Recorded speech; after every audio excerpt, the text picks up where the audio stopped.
এবার রূপান্তর নাটক ইস্যুতে জোভান ও মাহি দুজনের ফেসবুক পেজ গায়েব করে দেওয়া হয়েছে। জোভানের ১৯ লাখ ও মাহির ২৪ লাখের পেজটি আর ফেসবুকে খুঁজে পাওয়া যাচ্ছে না। নাটকটিতে অভিনয়ের কারণে জোভানের বিরুদ্ধেও দেওয়া হয়েছে বয়কটের ডাক। এমন আচরণ উদ্দেশ্য প্রণোদিত বলে মনে করছেন এই অভিনেতা। তার ভাষায় এটি উদ্দেশ্য প্রণোদিত হতে পারে, কারণ সামগ্রিকভাবে কথা বলার চেয়ে ব্যক্তিগত আক্রমণটা বেশি হচ্ছে। ঈদ উল ফিতরে মুক্তি পেয়েছিল রূপান্তর। ১৫ এপ্রিল ইউটিউবে উন্মুক্ত হয় রাফাত মজুমদার রিঙ্কু পরিচালিত এই নাটকটি।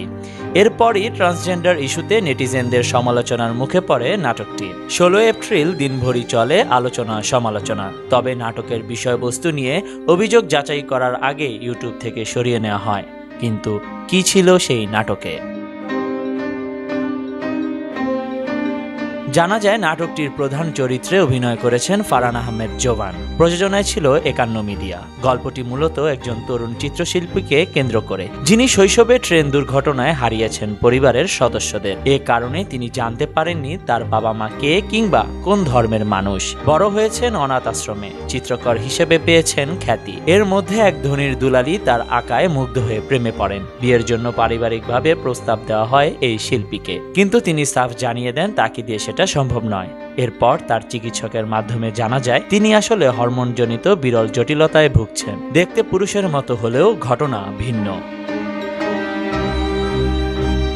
নাটকটির গল্প এমন হলেও দর্শকদের অভিযোগ, এই নাটকের মাধ্যমে সংশ্লিষ্টরা দেশে ট্রান্সজেন্ডার সংস্কৃতি প্রচার করছে।